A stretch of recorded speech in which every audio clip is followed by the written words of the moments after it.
Сәлем достар, бүгін сіздермен ОПВР анықтамасын алатын боламыз. Бұл құжат отчет тапсыру уақытында өте қажет болады. Ең алдымен НПФ сайтына кіреміз. Осындай басты терезе ашылады. Сосын личный кабинет дегенді таңдаймыз.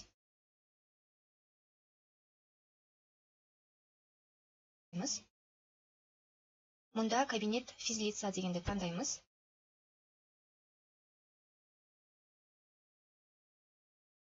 Осы жерде біз ин және паролімізді білмейтін болсақ, вход по ЭЦП дегенді таңдап, ЭЦП ключпен кіретін боламыз.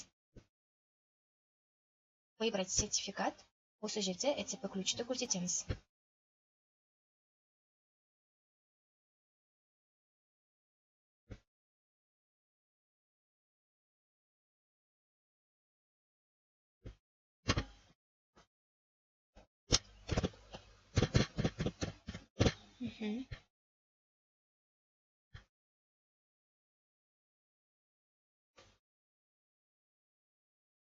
Осылайша біз өзіміздің жеке кабинетке кірдік.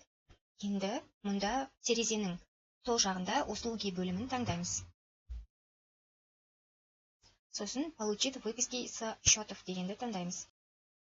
Мұнда өзімізге қай период аралығында анықтама алу қажет, соны көрсетеміз. Бізге осы майдың 1-нен дәл бүгінгі күнгі аралықтағы құжат қажет. Сол себепті осылай енгізіп алдық. Сосын скачать дегенді басамыз. Автоматым өзі бізге жүктеп береді.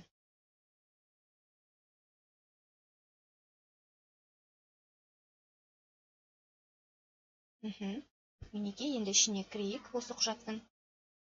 Осы құжаттың ішіне кіріп қарайық. Яғни, төменге қарай жылжытсақ, бізде ОПВР туралы қай датада және де қай периодтарда біз ОПВР төлегенбіз, соның барлығының мәліметі осында шығатын болады. Міне 9917 теңге. Июнь айында біз төлегенбіз, бірақ мұнда май айына төлем жасағанбыз. Осылайша біз ОПВР-ның анықтамасын ала аламыз. Сіздерге ақпарат пайдалы болды деген ойдамын. Лайк, комментарий қалдыруды ұмытпаңыздар. Және де ИП ЕГОВ қызметтері қажет болса, төменде описание деген номерге хабарласыңыздар. Сонымен қатар каналға міндетті түрде тіркеліп алыңыздар.